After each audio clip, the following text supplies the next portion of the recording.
जय श्री कृष्णा, जय श्री राम, जय गौ माता, जय राधे श्याम। और आप सब कैसे हैं? आज है वट सावित्री। दक्षिण में पूर्णिमा को ही वट सावित्री का व्रत करती हैं माताएं। तो ये मैं व्रत कथा आपको सुनाई देता हूँ। बात यह है कि धरती पर एक बड़े अद्भुत राजा हुए जिनका नाम था अश्वपति। जिनके यहाँ कोई संतान नहीं थी, कोई औलाद नहीं थी, तो उन्होंने सावित्री माता का वंदन पूजन पुष्कर में जाकर के किया। मैया ने उनको दर्शन दिया, का वरम्ब्रूहि वरदान मांगे, तुम्हें क्या चाहिए? तो उन्होंने कहा कि हमें आप जैसी एक कन्या चाहिए। तो माता सावित्री ने कहा, मैं खुद ही तुम्हारी बेटी चल करके आऊँगी और समय आने पर कन्याच वे गर्भाधाम कुमृतम न प्रेक्षसी, गर्भ में वही देवी उनकी बेटी बन करके आई। समय आने पर उसका जन्म हुआ। आगत्यम विशालाक्षी में सबरिस्तम सती, आकाश से दुनिया फूलों की वृष्टि और जय जयकार की आवाज़ हो रही थी। बेटी बड़ी हुई और उसका नाम है सावित्री रखा गया। सावित्री को एक दिन पिता ने कहा था कि बेटी अपने लिए योग्य वर की खोज तुम करो। तब माता सावित्री ने सत्यवान का वर्ण करने का संकल्प लिया। उसी समय देवसी नारद जी चल करके आए। नारद जी के चरणों में वंदन प्रणाम किया गया राजा अश्वपति के द्वारा। नारदवाच कष्टम कृतम महाराज द्वित्रातः सुव्रता, का हे राजन, आपकी बेटी कैसी है?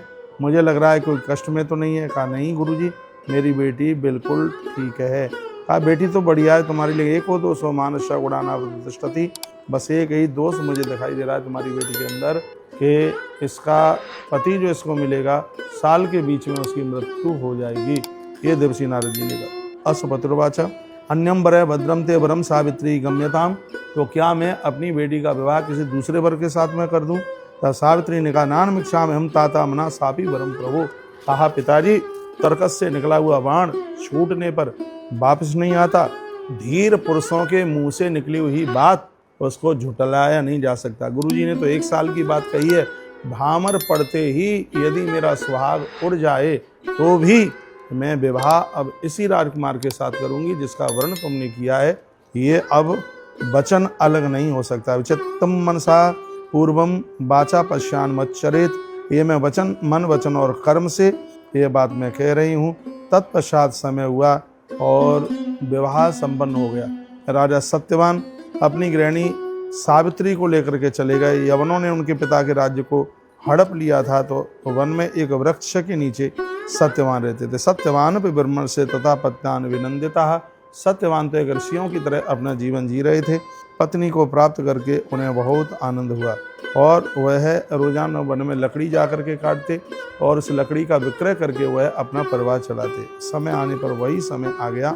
कहते हैं कि वो टाइम था जो देवसी नारद जी ने जो दिन नियमित कर दिया था कि इस दिन तुम्हारे पति के प्राण चले जाएंगे। तो आज सावित्री अपने पति को सत्यवान को कहने लगी, मैंने आज तक आपसे कुछ मांगा नहीं है, आपके चरणों में मेरी प्रार्थना है कि आप वन के लिए जा रहे हैं तो मुझे भी संग लेकर के चलिए। सत्यवान ने कहा, इसके लिए तो पिताजी से माताजी से अनुमति मांग और मैं ये आज्ञा नहीं दे सकता। तब सावित्री अपने वृद्ध सास ससुर के पास में पहुंची, चरणों में वंदन किया, प्रणाम किया और कहा, पिताजी मैंने कभी कुछ मांगा नहीं है, आपसे बस यह प्रार्थना है कि मैं आज तुम्हारे पुत्र के साथ वन में लकड़ी काटने के लिए जाऊंगी। नमस्कृत्वा तो सावित्री सुसरम च सुसरम तथा, उसने अपने सास ससुर के चरणों में वंदन और प्रणाम किया। उसके बूढ़े ससुर रो पड़े और कहने लगे, पश्यंती मृग यूथानी हृदय न प्रवृत्त्यति, तो वन में मृग रहते हैं, शेर सियार रहते हैं, जिसको देख करके बेटी बहुत कष्ट होगा। तब उसने कहा, वट वृक्षस सासादि उपविष्टा महासती, वट वृक्ष की पूजा करती थी। बरगद की पूजा करने से बहुत ताकत मिलती है, आत्मा को बहुत बल मिलता है। तो उसने कहा, पिताजी आपके चरणों में मेरी प्रार्थना है, मेरा कुछ नहीं बिगड़ेगा, बस तुम मुझे आज्ञा दे दीजिए। प्रातम कालम मन माना तस्तव तथैव भामिनी, समय क्या ऐसा कुछ फेर था और बूढ़े ससुर ने सास ने उसे अनुमति दी और वह अपने पति के साथ श्रीराधे लकड़ी काटने के लिए वो चल पड़ी। पति वृक्ष के ऊपर जाकर के पहुंचा और जैसे वो लकड़ी काटने को तैयार हुआ, इतने में उसने पेट पकड़ करके कहा, सावित्री ऐसा लग रहा है कि मेरे प्राणों को कोई खींच रहा है। और इतने में धड़ाम से सत्यवान ऊपर के पेड़ से नीचे जमीन में गिरते ही उनका शरीर छूट गया, उनकी मृत्यु हो गई। आंख में आंसू आ गए सावित्री के में, लेकिन धीर पुरुष हैं, वो कभी घबराते नहीं हैं। अचानक देखा सावित्री ने उसके सामने एक भयंकर एक कोई व्यक्ति वह खड़ा हुआ है जिसको देख करके भय लग जाए, डर लग जाए। सावित्री ने पूछा, आप कौन हैं? तो वो कोई और नहीं थे, यमराज थे। उन्होंने कहा, छीड़ा तस्त बरारो हो भरता तब मनुष्यनी का, हे देवी तेरे पति का समय पूरा हो गया था, इसलिए मैंने इसके प्राण ले लिए हैं और मैं चलता हूँ। सावित्री ने कहा, रुकिए, मैं आपसे कुछ पूछना चाहती हूँ। इस मृत्यु लोक में लोगों के प्राण लेने के लिए तो आपके दूत चल करके आते हैं, लेकिन प्रभु आपको क्यों आना पड़ा? तब यमराज ने कहा कि मेरे दूतों में इतनी ताकत नहीं थी कि पतिव्रता के पति के प्राण लेकर के वो बता देते, इसलिए मैं स्वयं में चल करके आया। कहा कोई बात नहीं है, आप मेरे पति के प्राणों को लेकर के बिल्कुल जाइएगा। पीछे पीछे सावित्री चलने लगी, यमराज के पीछे पीछे चली। यमराज ने पीछे मुड़ करके देखा, कहा देवी तुम कहाँ जा रही हो? तब सावित्री ने कहा कुछ नहीं है, आप बहुत बड़े महापुरुष हैं। मैंने तो देवर्षि नारद गुरु जी के मुख से यह सुना है कि जहाँ पर महापुरुष रहते हैं उस स्थान को वंदन जरूर कीजिए, उस स्थान को प्रणाम जरूर कीजिए। ऐसे स्थान को प्रणाम करने से जीवन का भाग्य बदल जाता है। बस जहाँ आप रहते हैं मैं उस स्थान को प्रणाम करने के लिए जा रही हूँ। यमराज इतने प्रसन्न हो गए, कहा हे देवी, अपने पति के प्राणों को छोड़ करके तुम मुझसे कोई एक वरदान मांग सकती है, क्योंकि मैं तो उससे अति प्रसन्न हो गया। सावित्री ने कहा कुतश्रमो भरतो समीपे तो ये मैं यथायम भरता ममसागत दोबा। आप मेरे पति को लेके जा रहे हैं, मैं अपने पति के प्राण भी नहीं मांग रही।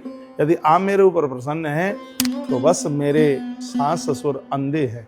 यदि आप मेरे ऊपर प्रसन्न हैं तो मेरे सास ससुर को दिखाई नहीं देता, आप मेरे सास ससुर को आंख दे दीजिए, नेत्र ज्योति दे दीजिए, ये मेरी मांग आपसे है। तो कहा ये मस्तु ऐसा ही होगा। बस बोलते ही सावित्री के सास ससुर को आंखें मिल गईं। फिर वो यमराज सत्यवान को लेकर के चले आगे, तो पीछे पीछे वो सावित्री जा ही रही थी। फिर पीछे मुड़ करके देखा, यमराज ने कहा बेटी तुम कहाँ जा रही हो? कहा कि बस आप इतने अच्छे हैं तो पता नहीं आपकी सेवा में रहने वाले आपके अनुयायी कितने अच्छे होंगे। तो महापुरुष यह कहते हैं कि भगवान से भी ज़्यादा भगवान के भक्तों से स्नेह करो। उनके क्षणों में वंदन प्रणाम करके मैं वापस लौट आऊँगी।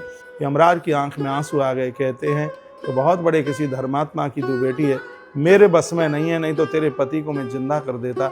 मेरे बस में नहीं है, क्योंकि व्यक्ति अपने कर्म के अनुसार जीवन जीता है। फिर भी अपने पति के प्राणों को छोड़ करके तो मुझसे कोई एक वरदान मांग सकती है। मयानुपात मुझे निवृत्तम गच्छत्व नद्य श्रमो भवेत।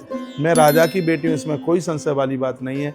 लेकिन हे देव, आपने मुझे मांगने के लिए कुछ बोला है, तो मेरे सास ससुर का धन संपदा वो सब मलक्षों ने सब घेर लिया है, तो आप यदि दे सकें तो मेरे सास ससुर का जो भी कुछ गया है, प्रजा चली गई, प्रजा स्फुरताम नियमेन सहिता नियम चैतान्य से निकाम है। आपके चरणों में प्रार्थना है, मेरे सास ससुर को प्रजा मिल जाए, उनकी सत्ता गई है वो लौट करके मिल जाए, ये मांगे दे दीजिए। यमराज ने कहा कि दिया। उसी समय जो वन में पेड़ों के नीचे उसके सास ससुर रह रहे थे, जिन दुष्टों ने, अधर्मी और अन्यायियों ने धन कोष राज सब कुछ लिया था, वो गलती माफी मांगने लगे और सब का सब वापस कर दिया। और सावित्री के सास ससुर गद्दी पर बैठ गए। लेकिन सावित्री अभी ऊपर की यात्रा में है।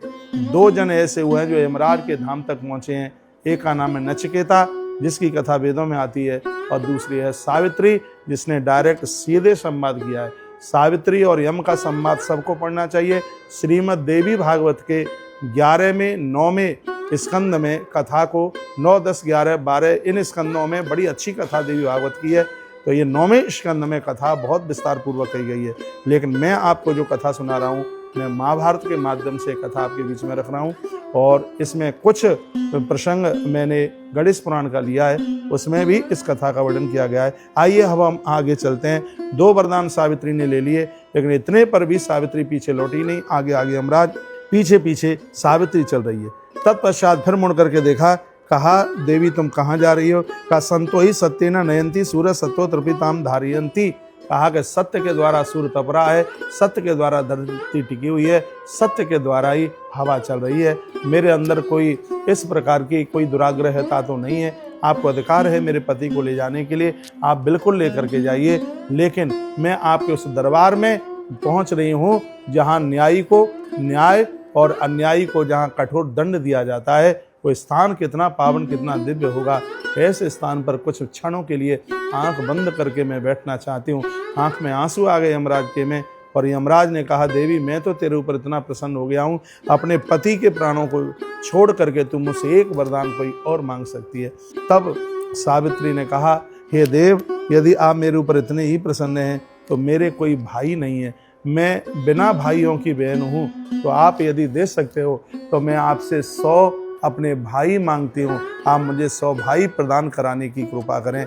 यमराज ने कहा ऐसा ही होगा। समय आने पर सावित्री के पिता हैं जो अश्वपति उनके यहाँ 100 बच्चों का जन्म हुआ, क्योंकि यमराज ने यह वरदान दिया था। उसके तत्पश्चात अभी भी सावित्री पीछे नहीं लौटी, आगे आगे यमराज चल रहे हैं, पीछे पीछे सावित्री चलती है। फिर यमराज ने कहा, यथा वाचा भाषसी धर्मे शक्त मनुकूलम सुपदे महार्थवते बेटी, हे देवी, तू जिस समय बोलती है तो ऐसा लगता है कि सत्य प्रत्यक्ष रूप से प्रकट हो गया है। तेरी वाणी से ऐसे शब्द निकलते हैं और तू मेरा पीछा नहीं छोड़ रही है। क्या बात है, तुझे तेरे पति के प्राण तो मिलने वाले नहीं है? तो कहा कि मैंने तो मांगा ही नहीं है अपने पति के प्राणों को तुमसे, तो फिर कहाँ तू जा रही है? तब उसने हाथ जोड़ करके कहा, हे देव, कुछ समय रह करके मैं वहाँ पर वहाँ रहने वाले लोगों की मैं कुछ सेवा करना चाहती हूँ, उसके बाद मैं वापस चली आऊँगी। तो वो इतने गदगद हो गए यमराज ने कहा, अपने पति के प्राणों को छोड़ करके तू हमसे एक वरदान और मांग सकती है, जो तुझे चाहिए वह एक वरदान हमसे मांग लीजिए। तब सावित्री की आंखें भर आईं, हाथ जोड़ लिए, कहा, हे देव, आप बहुत उदार हैं। आप जैसे उदार लोगों का तो संग कभी छूटना ही नहीं चाहिए। महात्मा मार्कंडेय ने कुछ बातें कही थी, ततिक्ता तो तुम पास मुक्ता सत्यम वचनम भविष्यति। तो गुरुजी मार्कंडेय जी के वही शब्द मुझे याद हैं, और आप मुझे एक वरदान और मांगने के लिए कह रहे हो। तो हे देव, मैं आपसे मांगना चाहती हूँ कि जैसे आपने मुझे 100 भाई दिए हैं, उसी प्रकार से मेरे पति के द्वारा मेरी कोख से 100 पुत्र जन्म लें, ये मुझे मांगे दे दीजिए। यमराज ने कहा, दिया। जैसे यमराज ने कहा दिया, उसी समय सावित्री चरणों में गिर पड़ी और कहा, हे देव, आपने 100 पुत्र मुझे देने के लिए, मेरे पति के द्वारा देने के लिए कहा है, तो मरे हुए पति से वो 100 पुत्र नहीं मिलेंगे। और 100 पुत्रों को जन्मने के लिए मुझे मेरा पति सत्यवान जिंदा चाहिए। इतना कहा, आकाश से दुनिया फूलों की वृष्टि, जय जयकार की आवाज होने लगी। सभी देवता सावित्री के ऊपर फूलों की वर्षा करने लगे। स्वयं भगवान महादेव प्रकट हुए और उस समय सत्यवान के प्राणों को वापस कर दिया गया। सावित्री अपने पति सत्यवान के प्राणों को लेकर के आई और उसने वरगद की 7 परिक्रमा लगाई। आज वरगद के वृक्ष में से भगवान नारायण और शंकर ब्रह्मा तीनों एक साथ प्रकट हो गए। जड़ों में से ब्रह्मा जी प्रकट हुए, बीच के तने में से नारायण प्रकट हुए और ऊपर की शाखाओं में से महादेव और उसकी हर पत्तियों में से वरुण और इंद्र सगरे देवता प्रकट हो गए। और वरदान में ये दे दिया कि बेटी, आज की तिथि में जैसे बरगद की 7 परिक्रमा करके पूजन करेगा, तेरी ये कथा सुनेगा, जो तू अपने पति के प्राणों को लेकर के आई है, तो उसके पति की उम्र बढ़ेगी, आयुष बढ़ेगा। ये बट सावित्री की कथा हमने आपको सुनाई और आपने सुनी। बहुत बहुत धन्यवाद। ये कथा आप सबका कल्याण करे, आपके पति का आयुष बढ़े। ये हमने गणेश पुराण और महाभारत के माध्यम से ये कथा आपके पास तक पहुंचाई है। आपने सुना, बहुत बहुत धन्यवाद। वीडियो आगे भेजिए जिससे और भी बहनें लाभान्वित हो सकें। इन्हीं शब्दों के साथ हर हर महादेव, घर घर महादेव। हमारी अगली वीडियो आषाढ़ मास के ऊपर, उसे आप जरूर सुनिए।